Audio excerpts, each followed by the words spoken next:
Well,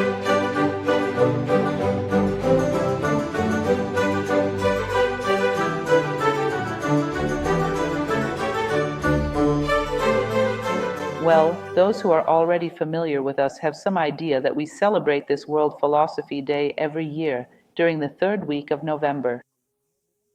This entire week will be filled with celebrations. And this year, our theme is the 500th anniversary of Leonardo da Vinci.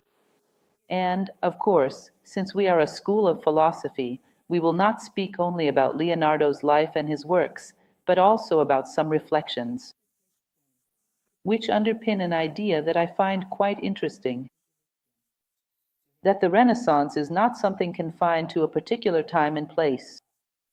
Renaissance is a timeless phenomenon. It is always necessary to be reborn. I recall a philosopher who was once asked if he feared death. He said he did not fear it because every night he died and every morning he awoke renewed. In other words, he experienced a rebirth every day. Because of his willingness to face the new, the unknown, because of his willingness to grow. That is interesting, isn't it? Death and I are close companions. When it comes for me in a definitive way, it will not surprise me at all, for we are old acquaintances.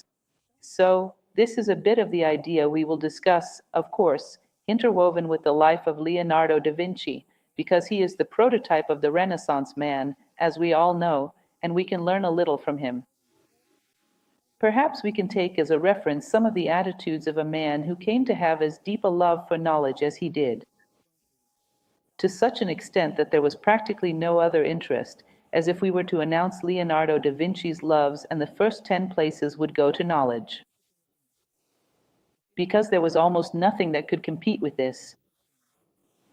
Throughout his entire life, he sought only this, above fame, above recognition. Yes, he struggled arduously for survival, that is a necessity. But even when he was doing things that were not exactly what he would have liked to be doing, we must remember that this was a very arduous, very difficult time. During the Renaissance, artists, we will see, lived as servants to nobles, who were not always very kind and, at times, not always very honest. And all the great men we know from this period had to go through this. So, even when he was working, for example, for Caesar Borgia, those who know a bit of this history will know who Caesar Borgia was. And so even then, he maintained his initiative to pursue his research, his deep pursuit into human anatomy, botany, and everything else one can imagine. Much has already been said about all the research Leonardo da Vinci carried out, about all his inventions, and one of the things I find most poetic is precisely the time when he lived with Cesare Borgia. There was a day when he decided to investigate. Why do we see the sky as blue? In other words, not even this escaped his curiosity, and through so much research, he discovered that it was a phenomenon of light, an optical phenomenon. In other words, whatever passed before his eyes was subject to his curiosity, an active curiosity that would not stop before any closed door. Today, this is widely recognized. There are teams of scientists from the most diverse fields who comment on this, and he is considered, without a shadow of a doubt, the greatest scientist in history. You might say, but there was Newton, there was Einstein, none of them were as universalist as Leonardo. There was not a single field before which he hesitated. So, without a shadow of a doubt, he is considered today not only the prototype of the Renaissance man, but, in a broader sense, the prototype of the human being who loves and seeks knowledge. Take note, philosophy is the love of wisdom. I believe that Leonardo da Vinci is one of the people who has the most to teach us when it comes to this. So, let us get to know a bit about this friend of ours and reflect on his ideas. Leonardo da Vinci and the philosophy of the Renaissance. Everyone knows. Much of this dualism is one of the most discussed elements within the study of the Renaissance, which we have explored since the earliest levels of our education. We studied all of that, we had to memorize all of it. It's interesting because I think, and I will not venture too far into pedagogy here, But I believe that if we gathered a group of children and inspired them to fall in love with the genius of Leonardo da Vinci, then teaching his history would become much easier. But we don't really work much with this aspect of emotions, an emotional connection with knowledge, before presenting the information itself. We will go straight to the informational content. And it's interesting, speaking of Leonardo da Vinci, that his own education happened this way. It came from love, from passion, much more than from a conventional education. I think everyone knows quite well that Leonardo da Vinci was an illegitimate child, the son of a peasant woman. His father, who was a notary, his mother, only at the age of 15, was a peasant woman, and she gave birth to his child. Therefore, being an illegitimate child, he could not, for example, undergo a conventional education, learn Latin, or learn Greek. And all the books of that time were written in Latin and Greek. This would change precisely with the Renaissance, when some of the Italian languages began to be used, and some documents started to be written in them. And that is a long story to tell. But without knowing Latin and Greek, you simply could not read books. There was no way. He did not learn Latin and Greek. This is something I find interesting. The other day I saw a specialist talking about this, and he said, look, between us, I actually think it's better that Leonardo had not read, did not learn in a school environment of that time, in a conventional educational setting, because it was such a limited environment that it might have stifled his imagination. I found that interesting, you know. Isn't it possible that our education system still does the same thing? I found that curious. Could it be that he never saw anything like it anywhere else? I think perhaps that hasn't changed all that much. And so we arrive at a crossroads on the current debate about our model of education. It stifled creativity even in Leonardo da Vinci's time, which is quite interesting. But only back then, right? Thankfully, that was many centuries ago. But anyway, this young man, Leonardo da Vinci, he possessed this creativity, Leonardo da Vinci. In his native language, this creativity was something he was born with. Certainly, it was stimulated by the circumstances, by the environment of the Renaissance.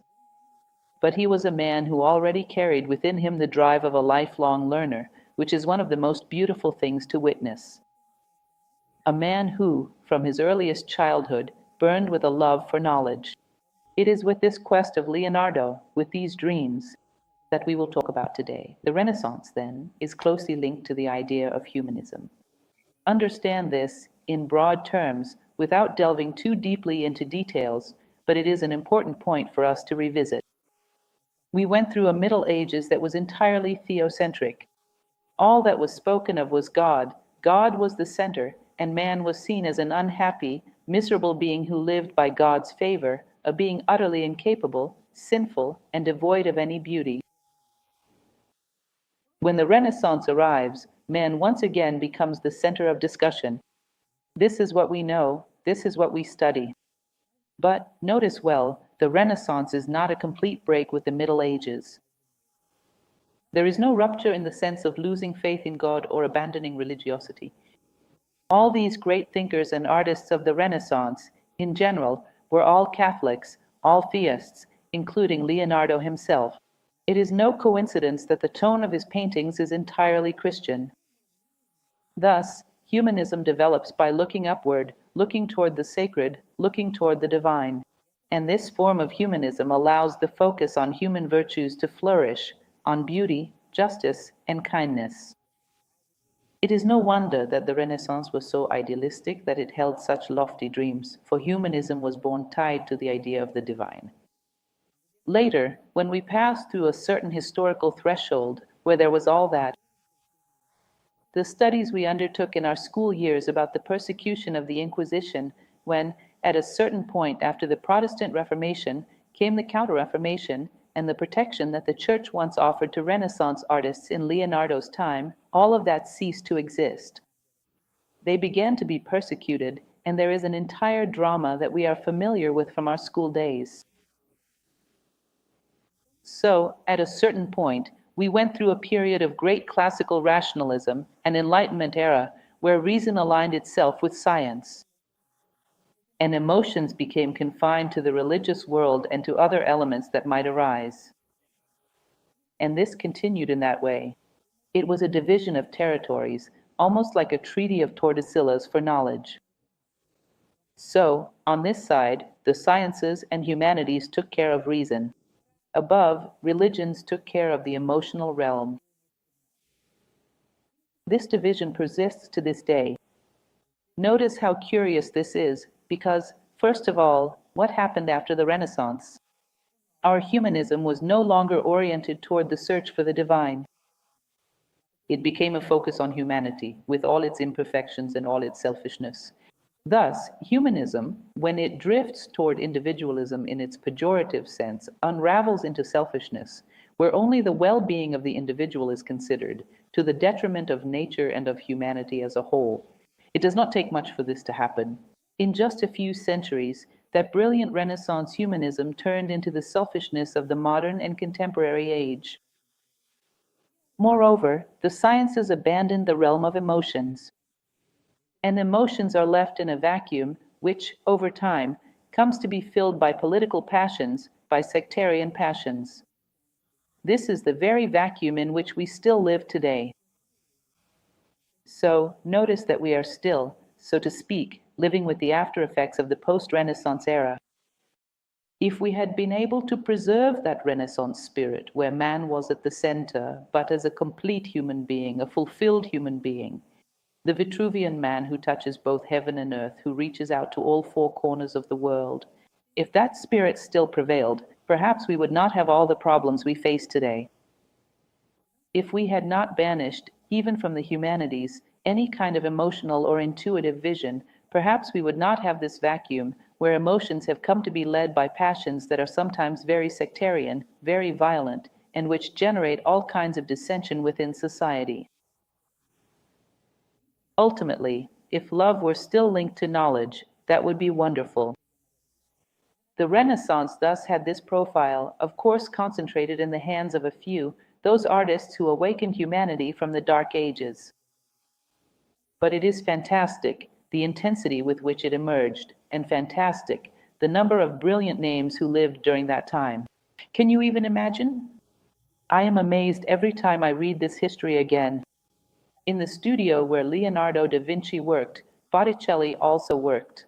Then, when he goes around the corner, heading to the Vatican at a certain time, whom does he meet? Raphael, Sanzio, and Michelangelo.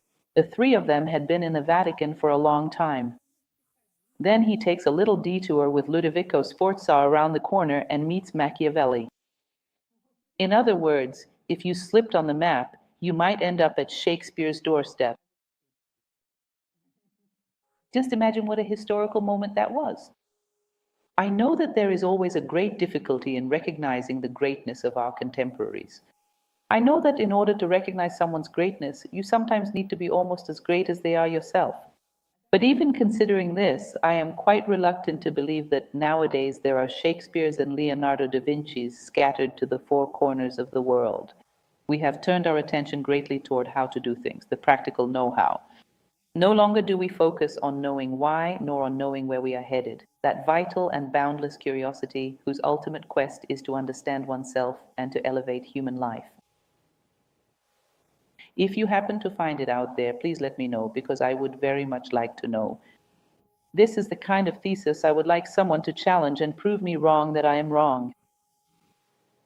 And to prove that I am wrong, one would have to show me where Leonardo da Vinci, Michelangelo, and Shakespeare are today. I would love to be challenged on this thesis. Just as a basic biographical note, we know that he was born in Tuscany on the banks of the Arno River, is the son of a 15-year-old peasant woman who perhaps was even a slave brought from another country, which was very common at the time. He lives with his mother only until the age of 2 when she remarries, and he is then handed over to his father's family. He is raised by his grandfather and uncle, and after his grandfather's death, he goes to live with his father. Shortly thereafter, his father takes him to Florence. This is basically the story as we know it. Now, there are some very interesting details about the life of Leonardo da Vinci, which are narrated by a man named Giorgio Vasari. Have you heard of him? He is the first art historian known in the history of humanity. He was almost a contemporary. Vasari, when he was born. When Vasari was 8 years old, Leonardo da Vinci died, and he wrote a book called The Lives of the Most Excellent Painters, Sculptors, and Architects of the Renaissance. So he tells, look at that, what a thing, I'm truly envious because he was a contemporary and already knew who was great during the Renaissance. He had good sense and a well-developed sense of judgment. So he speaks a lot about Leonardo and holds an exceptional love and admiration for him. So he goes on to recount various facts. I am not sure to what extent we can consider these as historical, or to what extent we can truly regard them as such. Perhaps they are the result of Vasari's admiration. He says that Leonardo recounted that his very first memory from childhood was when he was still a baby in his cradle. And he remembers that he was in his cradle, still at his mother's house, when a raven came and landed on the cradle and opened his lips with its tail, tapping his lips several times with its tail, and then flew away. I find this story so interesting because he tells and retells it as if it were a truthful event.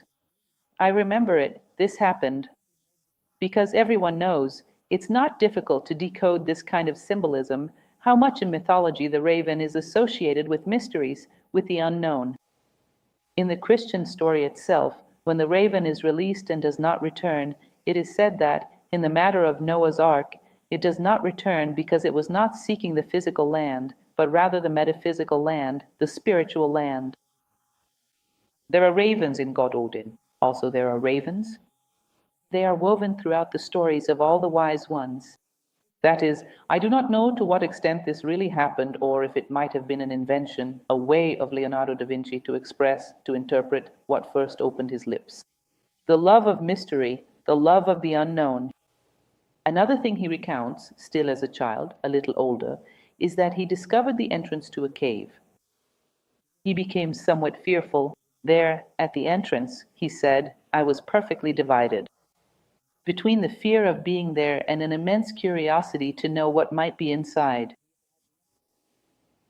That is, if he had lived 1 year longer, I think curiosity would have prevailed. A little more if he had been 4 years old, if he had been 5, I think curiosity would have won. Because in his life, curiosity always prevailed. This healthy curiosity, which not only asks questions, but goes there and sees, goes there and discovers, and goes there, and builds, and goes there and applies it to his own life. So that would have been, look, what an interesting era. Because he was born a year before Christopher Columbus arrived in America. Everything was happening during this historical period. I'm not saying you should get into a time machine and go back to that historical period. No, because things were really harsh back then. People died in absurd numbers all the time. The Italian cities of the Renaissance don't think they were free republics of. There were great artists, yes, but these cities were ruled by bloodthirsty lords. People were murdered for any reason.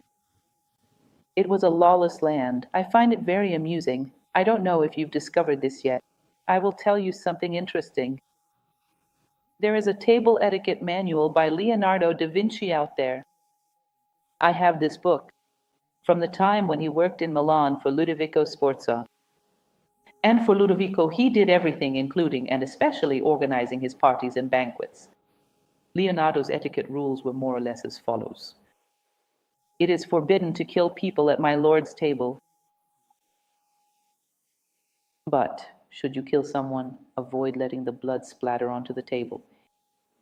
And immediately inform the servant so that he may bring in the next person in line. And things of that nature. It is forbidden to steal food from the plates of other guests at my lord's table. This was a very civilized affair. I don't know if you are aware, but even when it came to cooking, he cooked for Ludovico Sforza. He was a great cook. Everything Leonardo da Vinci did, he did with perfection. He was a musician, a singer, a cook. Everything was done with perfection, a universal man. The idea of Plato's microcosm. Although he did not have the opportunity to read Plato, for he lived very early on, he was taken by his father, at the age of 9 or 10, to Florence. Florence, at that time, was the era of the Medici, and more specifically of the magnificent Lorenzo da Medici. And there was a Platonic school there, the Platonic Academy of Correggi, where Plato was studied. There the translation of the Republic was undertaken. There, a large part of the Egyptian Corpus Hermeticum was translated by Marsilio Ficino. There, too, Marsilio Ficino translated much of the Chaldean oracles of Zoroaster. It was no trivial matter. The intellectual environment that surrounded the House of Medici was brilliant. And although, for reasons I cannot fathom, Lorenzo da Medici, he did not care much for Leonardo. He was never his patron, but Leonardo visited there several times. He even met him. In fact, Leonardo recounts in one of his many manuscripts that he met Marsilio Ficino, for example, and this was a time when the prevailing spirit was Platonic. There was a desire for universality. It was the Greek humanism. So, this element is interesting because Plato speaks of the idea of man as a microcosm, a miniature of the universe. And if you are a miniature of the universe, you have a great likelihood of understanding the universe by knowing yourself. Hence the phrase that was mentioned at the beginning, man, know yourself and you will know the universes and the gods. And Leonardo da Vinci embraced this concept in a very practical way. He used to say this, it is easy, the thing is to make oneself universal. The simplest thing in the world. Do you know how you make yourself universal? Write down the recipe, it's simple. For everything that appears before you, you ask yourself, why? And you seek out the answer. And you do not stop searching until you find the answer. And as soon as you find the answer, you copy and imitate it. As soon as he discovered how something in nature worked, he would imitate it and create an invention that functioned in the same way. You will see that it was exactly in this way that his botanical research, for example, led him to construct the propeller. He is the forerunner of the helicopter. The anatomical dissections of human bodies that he conducted throughout his life led him to build a prototype of a robot with gears at the joints, similar to the musculature of the human being. Did you discover something? I imitated and built several more based on that model. In other words, everything that is before your eyes serves for you to know and perfect yourself in the world. There are no limits here, and he was truly a great seeker of knowledge. It is said that, at certain points, his story gets a bit tangled because there are moments in his life that are truly remarkable. And since we don't necessarily have to follow a strict chronology, when he was with the Pope, he was there at the same time as Michelangelo and Raphael. But Michelangelo and Raphael were competing for attention, striving to receive commissions from the Pope. Do you know what Leonardo was doing? Absolutely nothing of the sort. He would lock himself in his quarters and go off to examine cadavers. He thought, they're already courting the Pope. There's no need for 3 of us, since there are already 2. I will do the same things. And so he did. He spent 2 years there and, through a convent that took in criminals and people who had been executed, he was given bodies for dissection. He spent 2 years doing this. He did nothing for the Pope. Nothing. He didn't ask. But it wasn't for him to ask. He was supposed to take initiative and make himself noticed. Do you think he did that? Did you do it? Neither did he. In other words, he spent his 2 years doing what interested him. He was perfectly happy that the Pope didn't even remember he existed. He was not a very conventional character. In fact, if you don't know, Michelangelo didn't like him, among other reasons, because of this. He seemed cold and indifferent.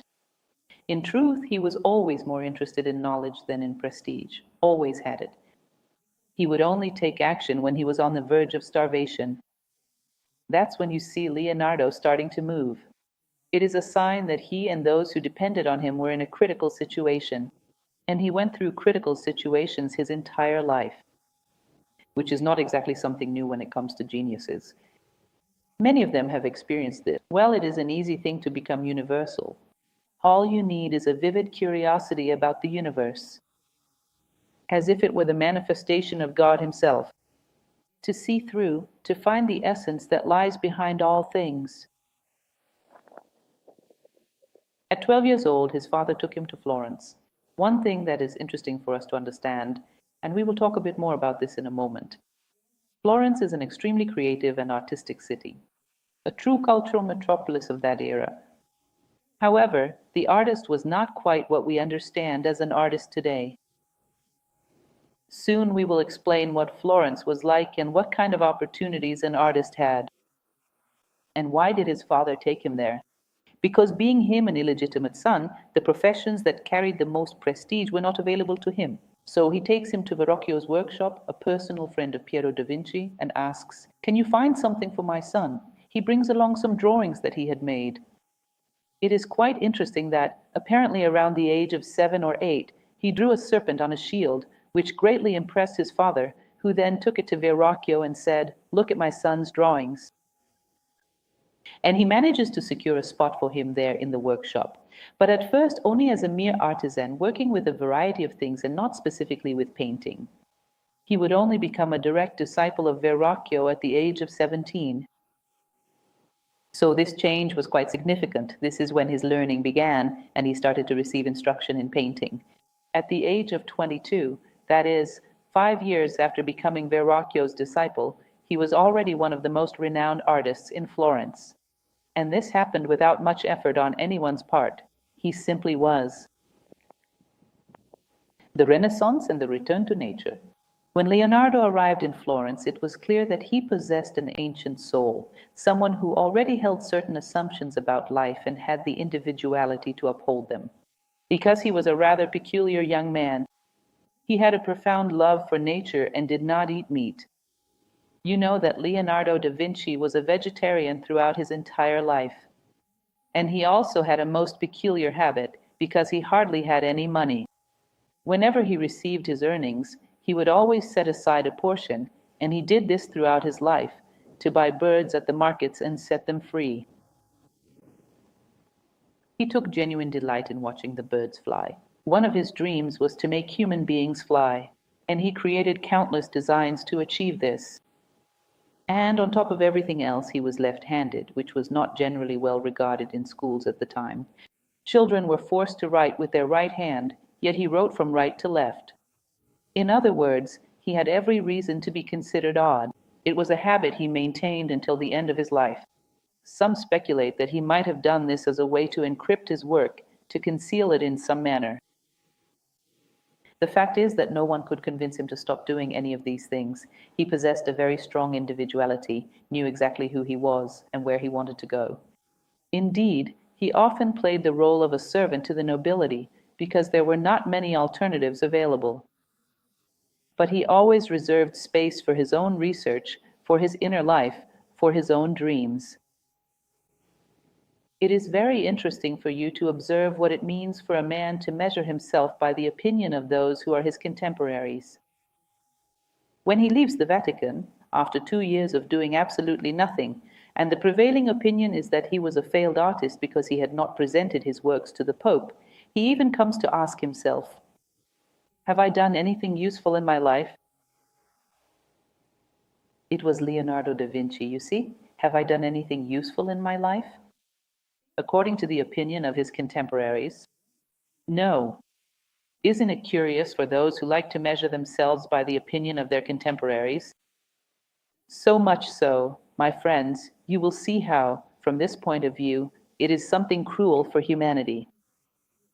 If Leonardo da Vinci's writings and drawings had always been valued, science would have gained an extraordinary amount of time. Leonardo da Vinci's projects are only discovered when science had already reached the point of developing, on its own, everything he had envisioned. Because the work is so undervalued that it remains hidden away in a little corner. And when it is rediscovered, science has already reached that point. So public opinion regarding who does or does not have value historically does not speak much in its favor. It is important to take this into consideration, that it is not only in his case. In general, 70% of geniuses, there are statistics about this. 70%, that is, 7 out of every 10 geniuses in history, were not recognized by their contemporaries, but only many centuries later. Thus, the Renaissance in its return to nature means that all of nature is seen as a work of the Creator. Previously, the search was only for Creator. Now, the creatures themselves are traces of the Creator. All of nature is justified and once again valued during the Renaissance, including human nature. Take a look at Verrocchio's workshops. This is something I wanted you to understand. Everything was done in these workshops. In Florence, there was a huge number of workshops. But don't think that if you went in, you would find artists simply gazing at works of art. There were people. There were woodworkers working on wooden pieces. There were men casting metals to make utilitarian objects of all kinds. It was basically a workshop of artisans of every kind. And among them, there were a few sculpting, a few painting. In fact, the visual arts were considered minor arts. So it seemed like a large workshop of workers, of artisans, engaged in very simple things. For a long time, he worked more in these peripheral arts than in painting or sculpture itself. Take a look. This is one of his first drawings, which is a drawing of the Arno Valley, where he was born, where he himself writes in his codex that he perceived behind nature that the winds, the lakes, the rivers were like the circulatory systems of a great cycle. This vivification of nature, from the perception of nature as the very body of God, which had not existed before. You must remember the triangulation of the Middle Ages, where there was God, man, and nature created for the enjoyment of man. Nature was not divine. God was not present in things. But for the Renaissance, yes, he saw nature as internally endowed with signs of the Creator. Creator and creation as one and the same. Of course, this conception was not something he expressed verbally, because he was not a writer, he was a painter. But this is expressed in all his works. This refinement of care, this desire to reproduce those little corners of nature that we normally do not see. These mysteries of nature, which the observer sight often does not reveal. And he does this. These works are all very enigmatic and full of secrets. That only through his eyes we come to perceive them, that it was for Plato the role of the artist to be a pontiff. Through the eyes of an artist, you see the mysteries of nature, from craftsman to genius. This is a movie, folks, that I really like. I don't know if you've seen it, by Ettore Scola, The Voyage of Captain Fracassa. This film is very well constructed, based on studies of the Middle Ages. Do you know what an artist was? A vagabond, a rough laborer. Here, it was a theater company. They lived this way, performing in exchange for a bit of food.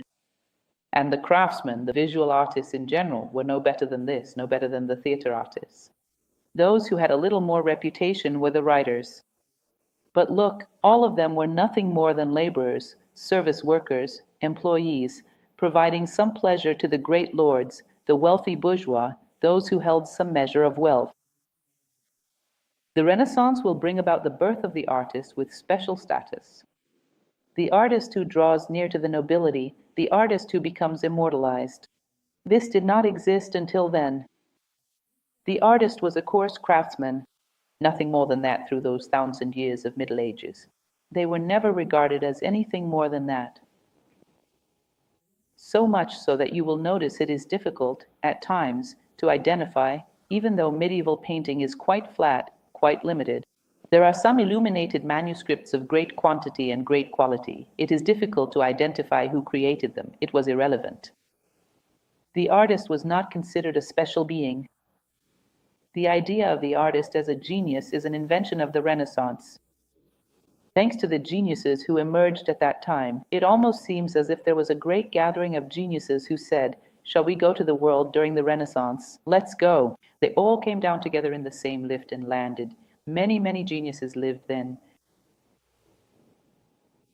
When Leonardo da Vinci arrived, we were already in the 1400s, 1500s. The Renaissance had been underway since the 14th century, known as the Trecento. Giotto had already been there, and there had already been great writers. The Renaissance had already been flourishing in Italy since the 14th century. Platonism and Hermeticism. One of the interesting elements that we can observe, even though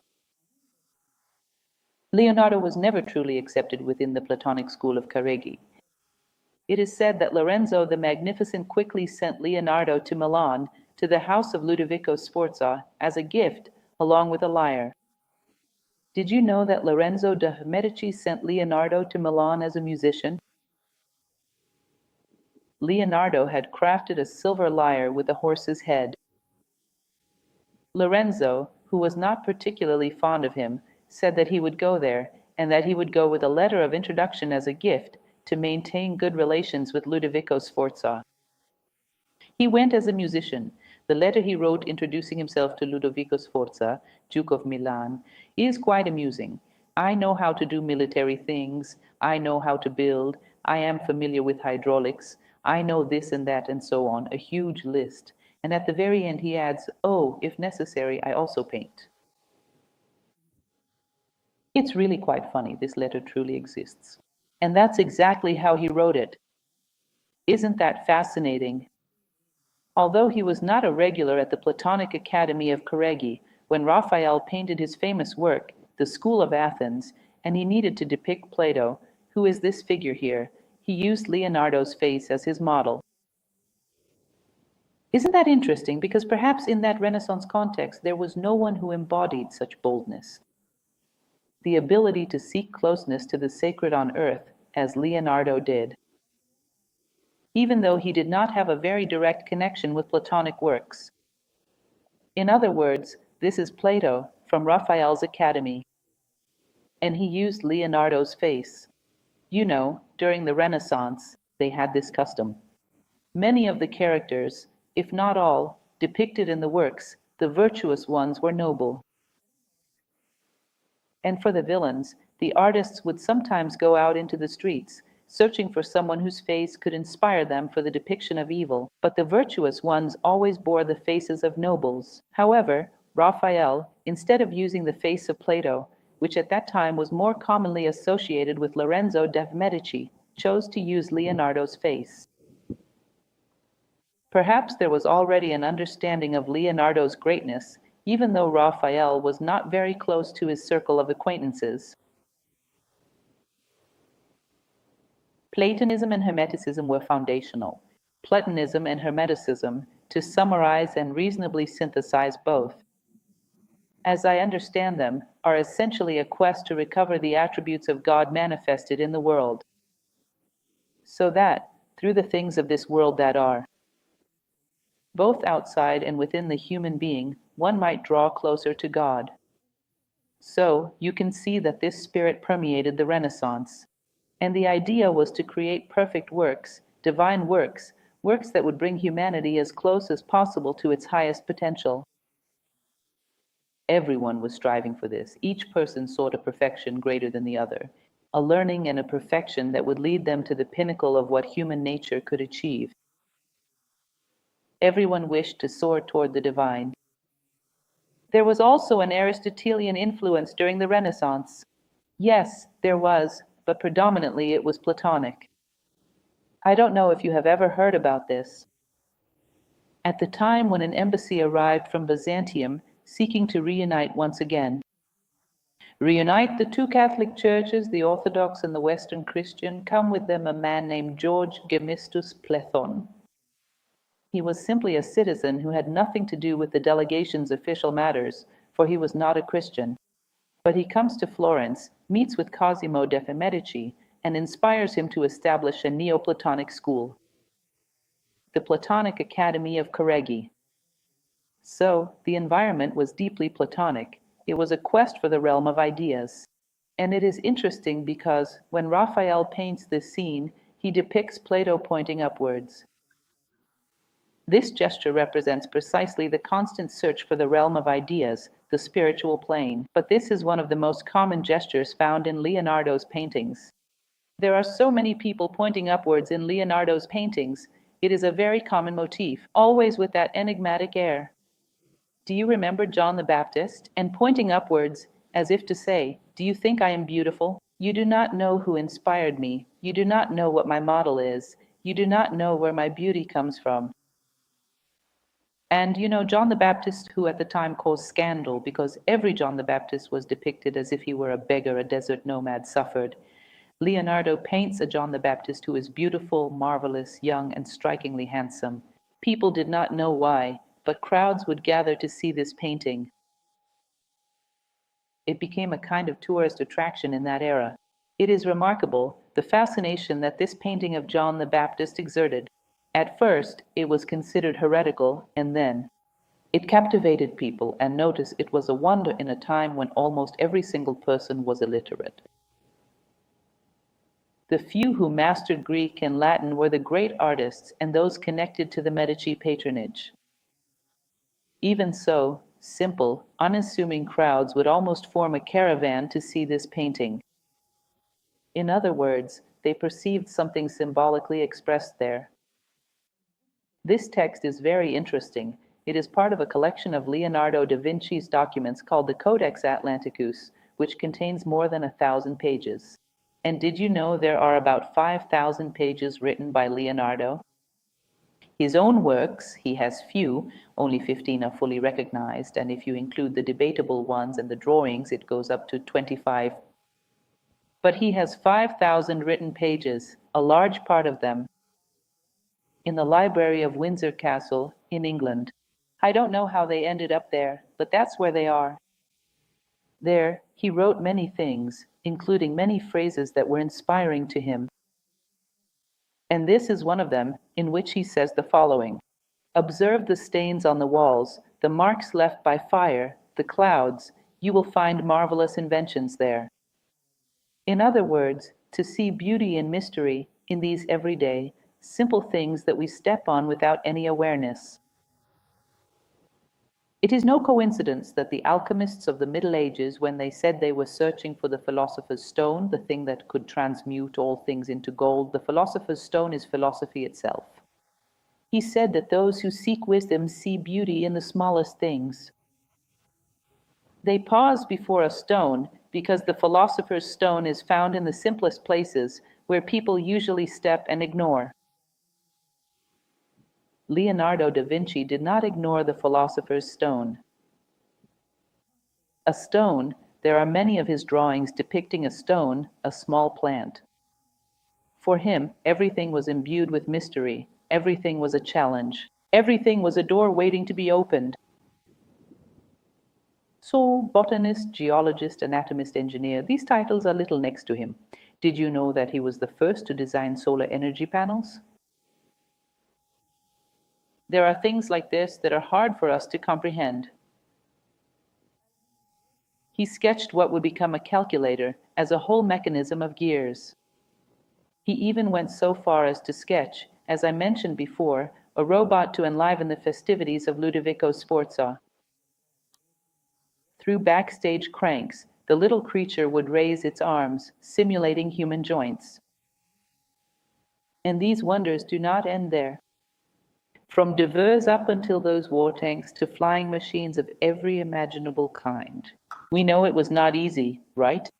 It was well before his list of interests, and he never attended any formal education. Painting is a mental activity. Isn't that interesting? For those familiar with my work on the internet, you have probably seen me talk many times about the Egyptian Kybalion. The universe is mental. Plato thought this way as well. Everything comes from the realm of ideas. And with this statement, we see that Leonardo also shared this perspective. In other words, it was not simply the observation of the world, but rather the inspiration that came from within. He used to say, I take faces from the world, but the messages are my own. It's the Codex Atlanticus. Are you familiar with it? They say this is a bit of Leonardo gossip, which I find amusing. When he was under the command of Ludovico Sforza, working on and painting the Last Supper, I think he spent almost a year with the painting practically at a standstill. He was always like that. He would go to add a touch, make a small change, and then disappear for 3 days. I know of a time that he spent a long time with the painting nearly untouched. The gossips went to complain to Ludovico, and Ludovico summoned him. What are you doing? I am working on the painting. But you're not even setting foot there. I am walking all over the city of Milan, searching for a face as wretched, as burdened with malice, as that of Judas. Until I find it, I cannot paint. I have not seen it yet. I need to witness this human possibility. He even jokes, "Wouldn't you like to lend me your informers so I can look at their faces and see if they are the right ones to depict it?" Ludovico, who was good-humored, bursts out laughing. He doesn't lend his informers. What if they are the ones? A whole year spent searching for a face to paint alongside. He needed this to be tangible in the nature. The content is mine, but the face must capture humanity. So, like Plato, who always points towards silence, he is our John the Baptist, of whom we speak so much. Young, enigmatic, do you notice that smile that only Leonardo knows how to create? It seems as if it's challenging you. Is this the same smile as the Mona Lisa? The very same. There's something I absolutely won't tell you. That's the smile right there. It holds a mystery you'll go to your grave without knowing. That's the smile. And pointing upward, saying, "It comes from there. Go there and you'll discover it." It is a challenge, the elevation of consciousness. The Last Supper, which is more than a little ruined, deteriorated very quickly. It fell apart because, among other things, Leonardo liked to invent different techniques, many of which didn't work out, and things would end up deteriorating at a tremendous speed. The Last Supper is a prime example. He decided to paint on dry plaster, whereas normally one would paint on wet, damp plaster. And it is said that in less than 10 years, the painting was already ruined, badly damaged, and had to be restored, to be reconstructed. I don't know how many times, not always with the best results. But in any case, look there. The same gesture. Here you have the archangel pointing to the child Jesus, who is right there beside him. That one there is the Virgin of the Rocks. In other words, the same thing, pointing toward the divine. Now, the divine is manifested on this plane. But observe his little face. Otherwise, there is that challenge of the Gioconde in every face. Don't tell me he made that expression by accident, because if there was one thing he never did by chance, it was the human pose. At the age of 21, Verrocchio told everyone to stop painting faces and had him paint all the faces in every painting in his studio. It's no wonder that Verrocchio, who was not really Verrocchio, his real name was Andrea Dicione. Do you know why he was called Verrocchio?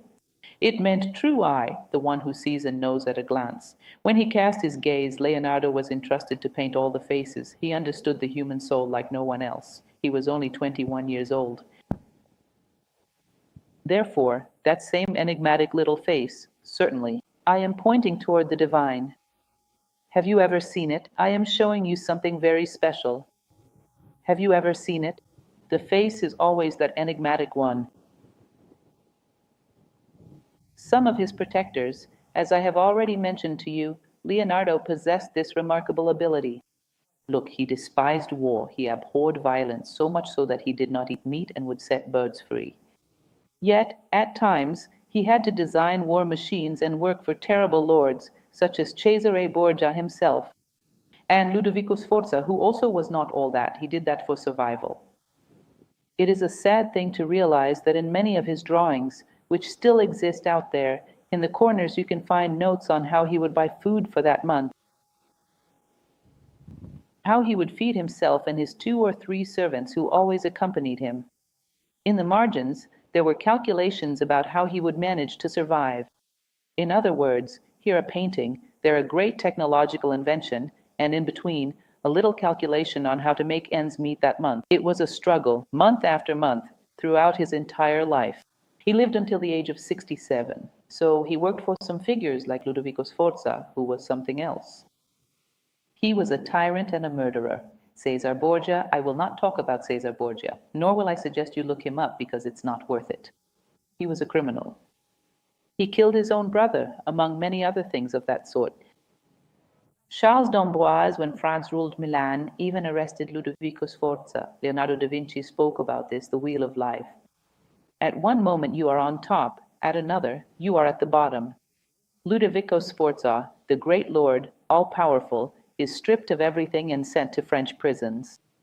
He says, "Only I, who do not desire things, will not suffer from losing them." This is pure Eastern philosophy, we will see. Only I, who desire nothing but knowledge, will not suffer from losing things. So this Charles d'Amboise later became the French governor in the city of Milan. He was also one of Leonardo's protectors. Francis I, King of France, is where he dies. They say that's why I think it's a fabrication by the Bazaar that he died in the arms of King Francis III. Giovanni de' Medici, Pope Leo X, who was the son of the Medici from the Medici family, was a pope.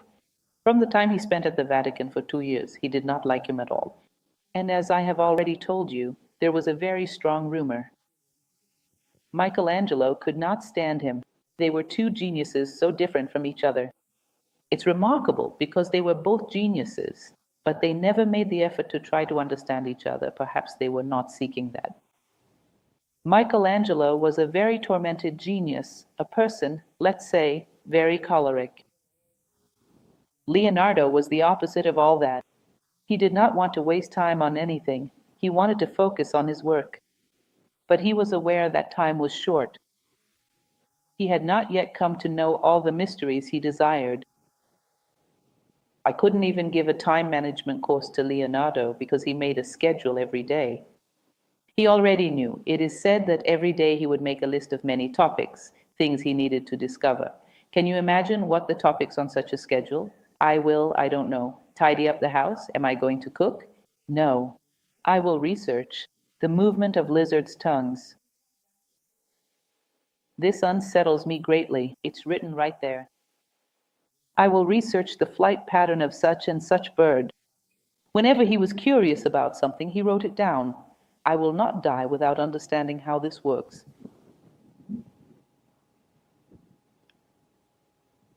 A gallery of works, just as a curiosity, because we do not have all the works here, but so that you may understand a bit of his spirit. Briefly, when he enters Verrocchio's workshop at the age of 21, Verrocchio's assistants ask him to help complete the painting. Because, generally, that's how the workshop functioned. The master would paint the main figure, and the disciples would finish the rest. So, that painting there is by Verrocchio, the baptism of Christ. He painted Christ. He asked his assistants to do the rest. This is quite well known, isn't it? That little angel down there, right at the front, it was painted by Leonardo. And everyone was somewhat shocked because, on top of everything, he didn't use tempera paint. Do you know what tempera was, everyone? It was a difficult thing to be a painter in those days. It was a paint made with egg yolks, vinegar, and water. It was very difficult to paint with because it dried very quickly and didn't have a strong color. Leonardo heard that the Flemish painters were using oil paint.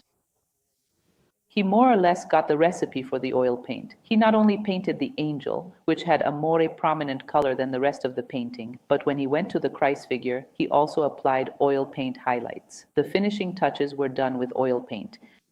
Today, when the painting is studied, for centuries it was thought that he had only painted a little angel. Now it is known that he went on retouching the entire painting because every corner reveals his hand. It's tempera with a touch of oil here, a touch of oil there. In other words, he went about altering the entire painting. He was quite bold, and he must have greatly improved that painting.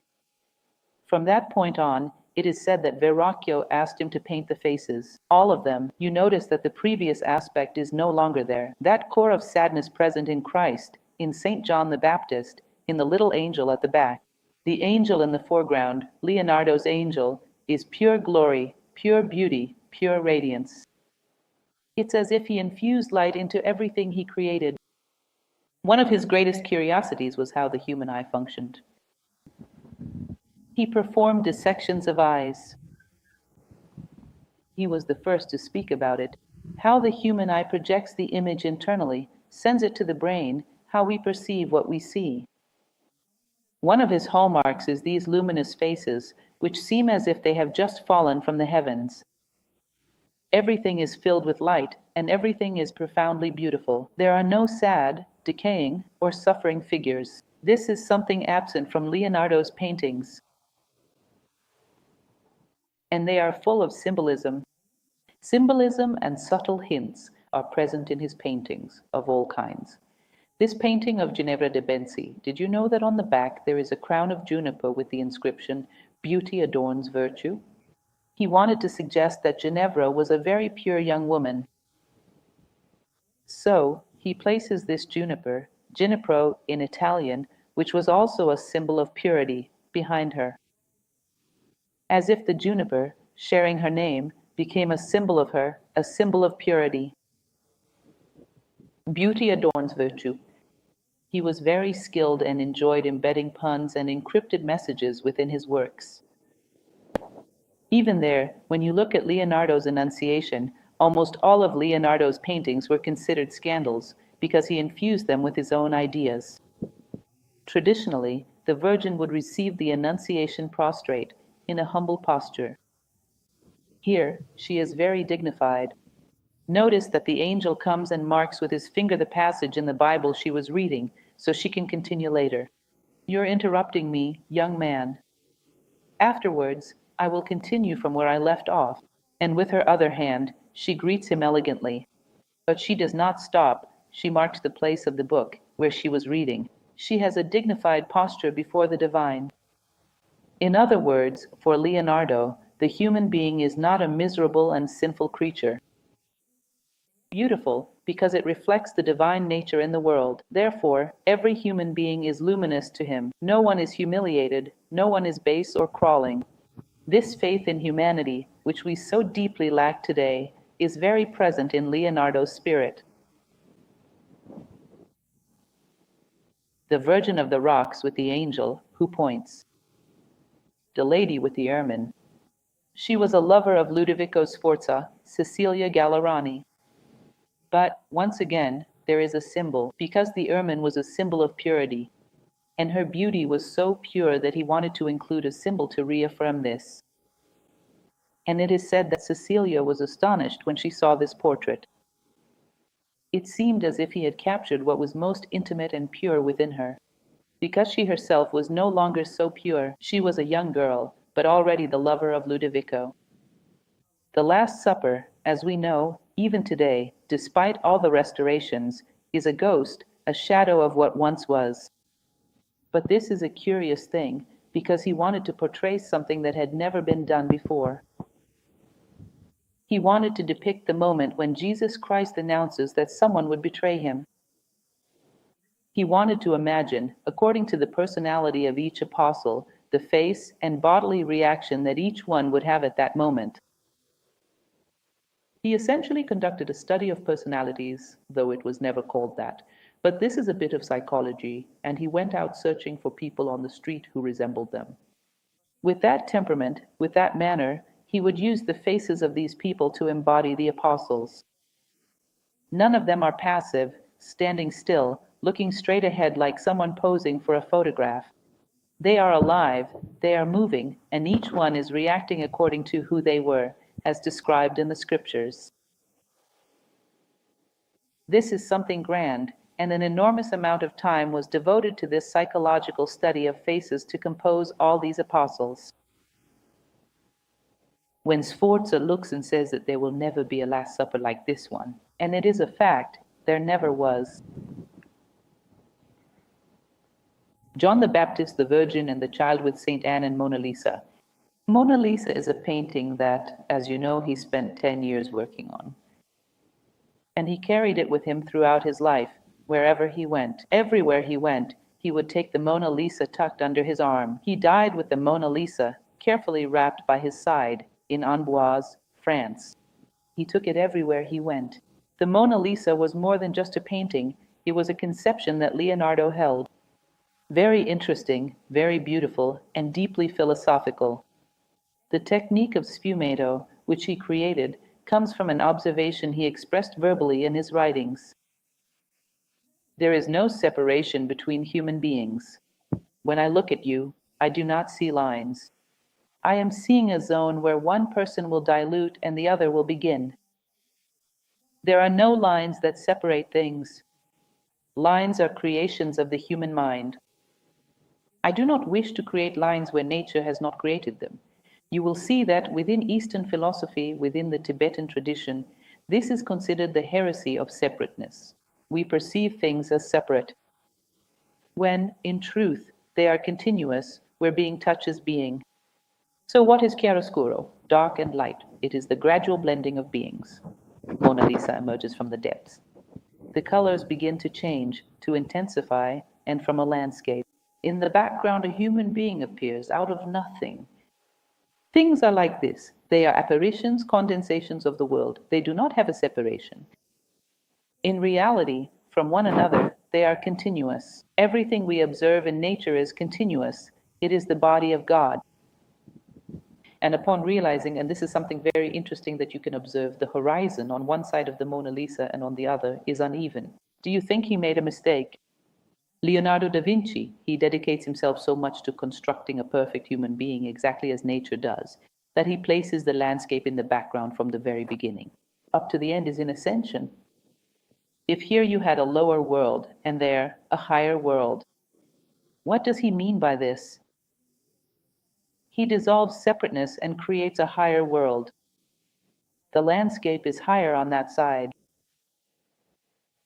Ah, he made a mistake. Leonardo da Vinci made many mistakes. He was absent-minded. Poor thing. He did not make mistakes.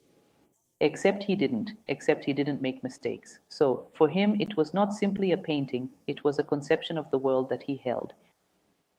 And he carried this with him wherever he went.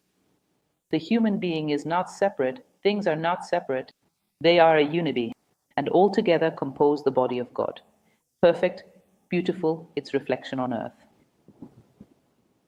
This is a philosophical conception, the idea of unity, which is one of the strongest, precisely in the tradition that at that moment was being revived, which was Platonism, the search for unity. For Plato, the good is unity, that which unites. Codex Atlanticus, I have already spoken to you about it. Just to give us another idea, the BBC recently did something. I think someone else must have already tried this somewhere, because it's a rather recurring idea. But they invested a lot in it, and this is something relatively recent. They built all these things. The helicopter, the hang glider, the war tank. And in the place where Leonardo lived, they set up that hang glider to fly. They put the diving suit walking under the sea.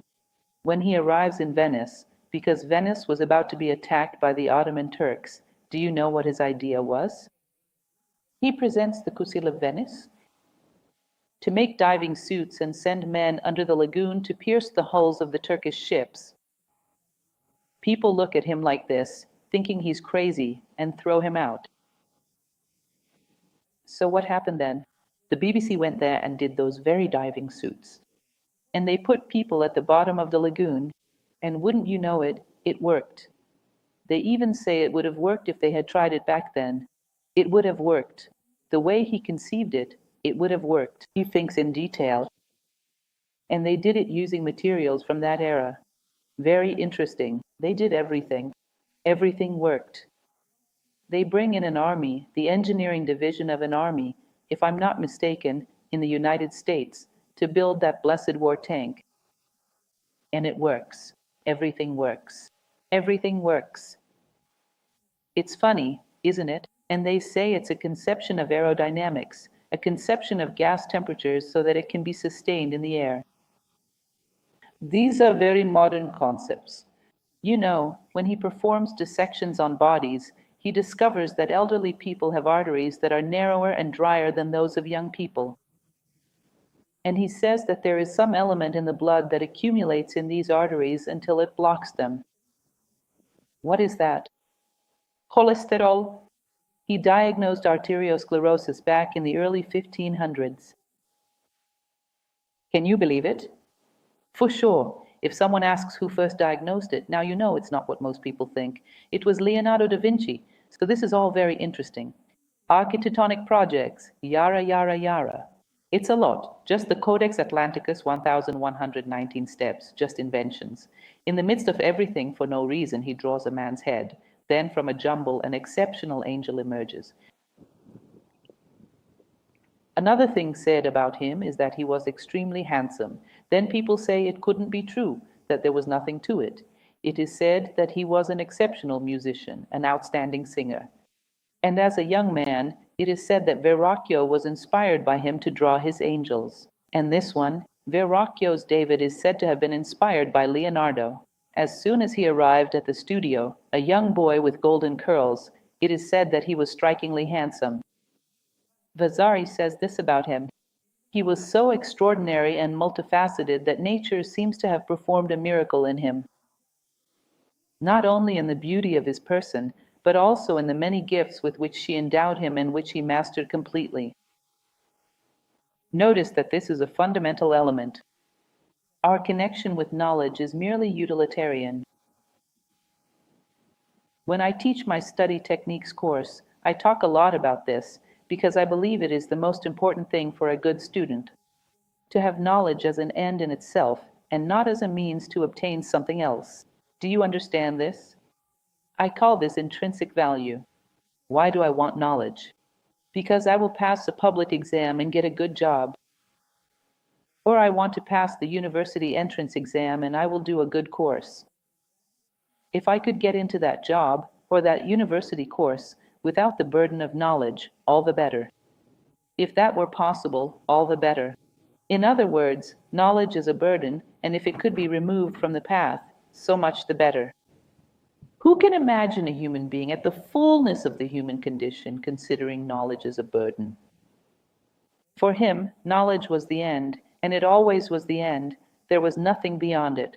Not the love of the Pope, nor of the great lords of the earth, nor recognition, nor anything else. Knowledge was the end.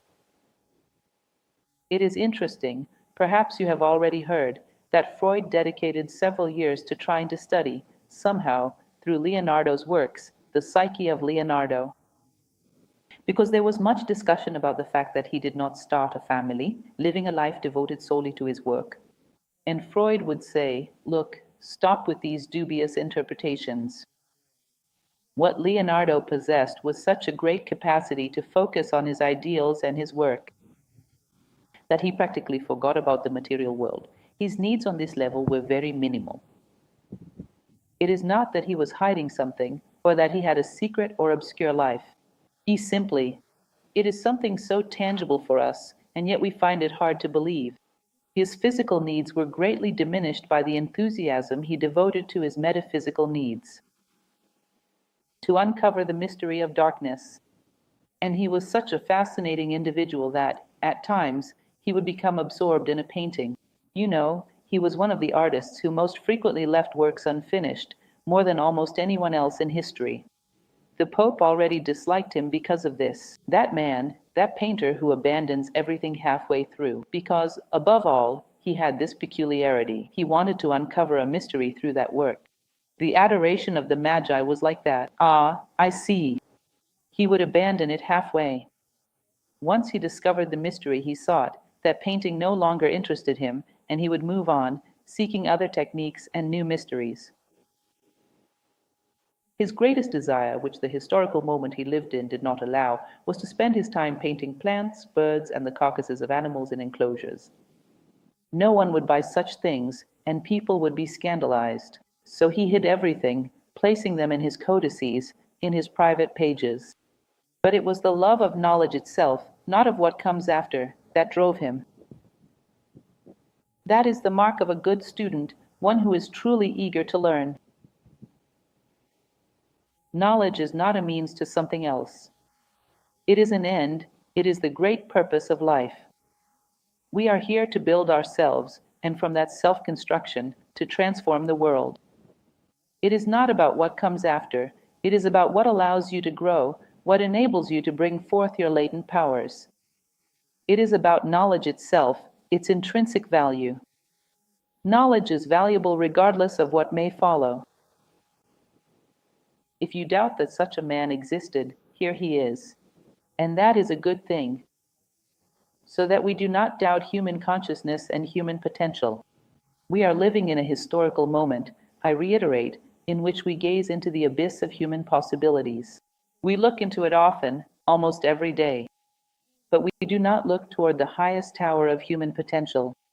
And this is important.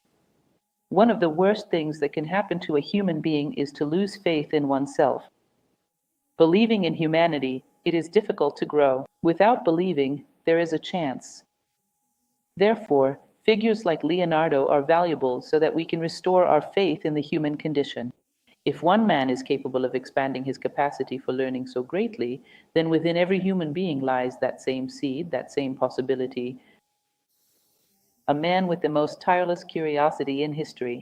I don't know how you measure that, but it must be by works, as the biblical tradition says, by thy works you know thee. If you try to measure by works, no one can compare to that. At his level of development in every field. The king, this was Francis I of France, where he died, was a great admirer of his. The king said he could not believe that there had ever been a man born who knew as much as Leonardo. And not only in the fields of painting, writing, and architecture, for he was also a great philosopher. Here is his death, which is depicted somewhat romantically, as if this is how he passed away. In the king's lap, no one really knows. His head is said to have rested in the king's lap. But he died in 1519 at just 67 years old. At that time, this was considered a good lifespan, especially in that context. I included another Renaissance figure like him, who was a writer, though a bit anachronistic. He was born after Leonardo and died in 1600. This was the philosopher Giordano Bruno. I believe this truly expresses Leonardo's knowledge. Upon understanding union with the divine, as a whole our hearts will be filled with love for all things. It seems that this is the connection. It is the point that makes all of Leonardo's creations always strive upward, always elevating. Let me share a little story with you all, a simple, even silly story. But I would like to point out that, perhaps due to the quirks of memory, it is often these simple, silly stories that we remember the most. So here it goes, just a little, silly story. Imagine that I have here a table with 4 legs, and on top of it, a statue. And this statue is firmly tied with a thick nylon cord, securing it above to a hook. I decide to cut the legs of this table. I cut one leg, and the table shakes. The statue might have already fallen if it weren't held up by the cord above. With only 2 legs, no statue could remain standing. Imagine I could cut all 4 legs of this table, and the statue would not fall, because its point of support is up above. It is anchored there, not on the table. Can you see the symbolism in this silly example? Even if it seems a bit simple, we are standing on a table, supported by a few points. Life sometimes cuts away one of those legs, we lose our job. Many people already collapse at that point, or, in addition to losing their job, the end of a romantic relationship. It is difficult to remain standing through that. Do you believe there have been people whose lives came and cut away all 4 legs of their table, and yet they remained standing? Leonardo was imprisoned, threatened with death, beaten, and had to flee cities to avoid being arrested along with his master, or being killed by Cesare Borgia, and many other situations as well. He endured every kind of hardship, yet remained upright and faithful to his dream. He never abandoned it, even when facing the most complex situations. In the midst of his journey, he would stop to draw nature, to observe and to ask himself questions, because he would save it for later. I will not die without answering this question. He never ceased to seek wisdom, even in the most adverse situations. These are men whose foundation lies above. This is somewhat what Giordano Bruno expresses here. And from this focus, he illuminates all things on earth. Also, Lao Tse's Taoism, though unrelated to this historical context, offers a very beautiful phrase. And it says that shadows were born into the world because men became opaque. It is as if light passes through us, and our internal obstructions cast shadows upon the world. Everything about Leonardo was very luminous. He saw everything as radiant, precisely because he did not waste time obstructing himself with transient things. His quest was for great things, for perfect things, for true things, for eternal things. A hierarchy of priorities where the great, the eternal, the true stands as the pinnacle of all pursuits. If we pause to look at the list of things desired by modern man, in general, we find only small things tied to survival. This is one of the things that prevents us from being universal, making us local, limited, small, slaves to mere survival. There is a passage from an Indian epic book called the Ramayana, and near the end of this book there is a phrase that speaks of the divine. Rama, who is a sacred figure for India, and it says, "Ask Rama for anything you wish, but be careful not to ask for too much." Isn't such a recommendation interesting? For India, Rama is an avatar of Vishnu, a highly divine being. Therefore, it makes no sense for you to approach a being of such greatness and ask for a new car or an apartment with an extra room. To Rama, you ask for eternity. To Rama, you ask for values. To Rama, you ask for the transmutation from an iron man to a man of gold. And the little that Leonardo da Vinci did in the face of life, he never asked for little. He never asked for little. If he were Indian, there would be no risk of offending Rama. He never asked for too little, he only sought perfection. He only desired wisdom. He only longed for pure beauty. That was all he wanted. He lived in a miserable situation from a material point of view. He was humiliated by arrogant lords who could not even compare to his greatness. He never stopped, and he grew until his very last breath. I have brought you some of his quotes. They perfectly reflect the spirit of humility that allowed him to go so far. A little knowledge makes people feel proud. A little knowledge. A great deal of knowledge makes them feel humble. Just as empty ears of grain arrogantly lift their heads to the sky, while the full ones bow down to the earth their mother. In other words, the ears of grain that are full bow down to the earth. The empty ones stand upright. They are vain, they are arrogant. The more a man possesses, the simpler and more humble he becomes. This, by the way, is a maxim found in many places throughout history, all expressing the same idea. The more intellectual he is, the more vain he becomes. The wise man, the wiser he is, the more humble he becomes. He died this way, a man extremely faithful to what he believed. This one I find very amusing and interesting. What a spirit, an understanding of human nature, where even those who hated him were useful. And very much so. He says that hatred reveals many things that remain hidden from love. Remember this, and do not disregard the criticism of your enemies. There is much within you that remains hidden from those who love you, but those who hate you see it. So listen to what they are saying, because there are things you will only see through their eyes. Those who love you will not point out this flaw, but those who hate you will. So listen, it is a good opportunity for self-knowledge, an assessment of what your adversaries think of you. There is no time for hatred nor for rejections. Everything is learning, everything is transformed into learning, even that which is heaviest and most difficult for the common person. For him, everything is learning. Let your work be perfect so that, even after your death, it endures. Improve yourself in everything. Dedicate yourself to it.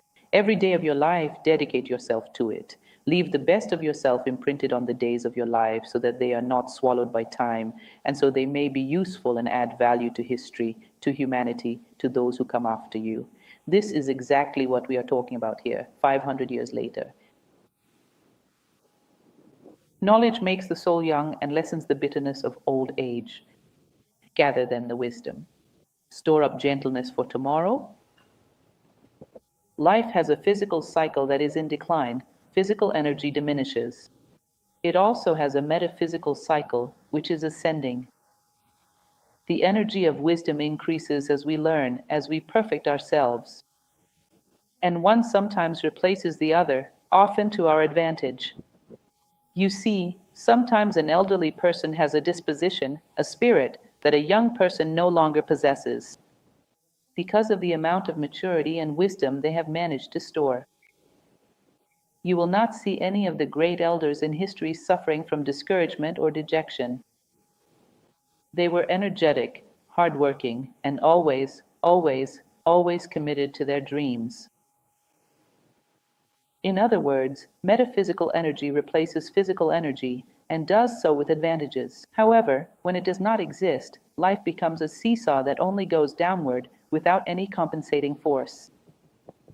The lack of pursuit of wisdom turns life into a path of decline, a road toward decay. May your pride and purpose means to infuse your work with something that resembles a miracle. That was always his mission. How can I introduce this? Something that creates an impact, that changes the lives of those who witness it. That is what he sought with the Last Supper, an exposition of all human profiles before the miracle of Christ. Let your entire work be a message, a kind of miracle, bring forth something unprecedented, add value, make a difference. With such a guiding principle in life, even if he were not the genius that he is, he would not be an ordinary man. Even if his talents were not so many, if he were a person of average abilities, with such a guiding principle in life, he would rise far above it. This is a philosophy that propels life forward. Something out of the ordinary. Love is born of understanding. Love is all the more fervent, the more precise the understanding. Do you understand this?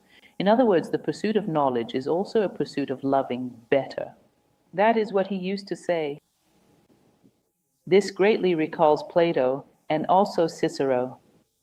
There is a phrase from Plato in which he says, "The best thing we can do for those we love is to grow as human beings." Cicero used to say, "Make sure that you are a positive factor in the lives of those who participate." So, the act of love, to grow, the best thing we can do for those we love is to grow as human beings. Love and understanding go hand in hand, otherwise, you live only passions. You experience needs, but true love is complex and walks side by side with understanding.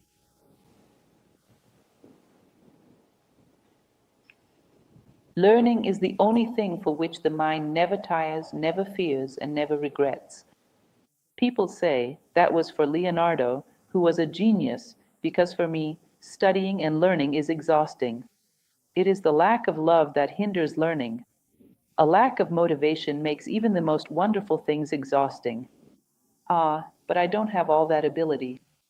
You have not exercised that ability. Everything we do not practice requires extra effort when we do it only occasionally.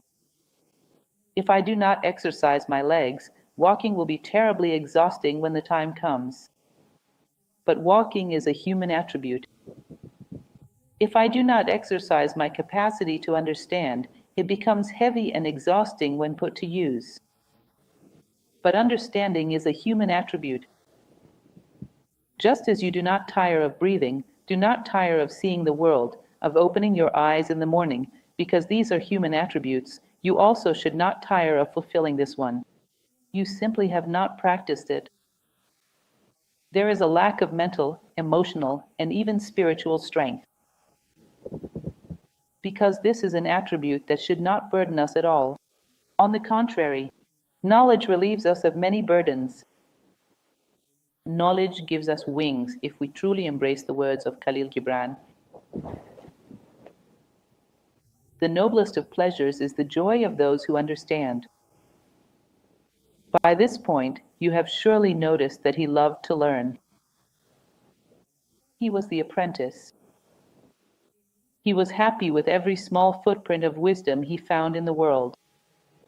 He was happy with every small trace of God he discovered throughout the world. And finally, this quote of his, which I find truly beautiful. Once you have experienced flight, you will walk the earth with your eyes turned skyward. For there you have been, and there you will long to return. Is he speaking only of physical flight? Because he was obsessed with making human beings fly physically. But I believe it is more than that. He was always flying. It is said that whenever some circumstance in life forced him to land, he was present in the world, but always yearning to take flight again. For him, the ideal, as he would say, was to have stability, that the material things, at least the bare minimum, could be provided for him so that he would never have to set foot on the world again. But his historical moment did not allow for that.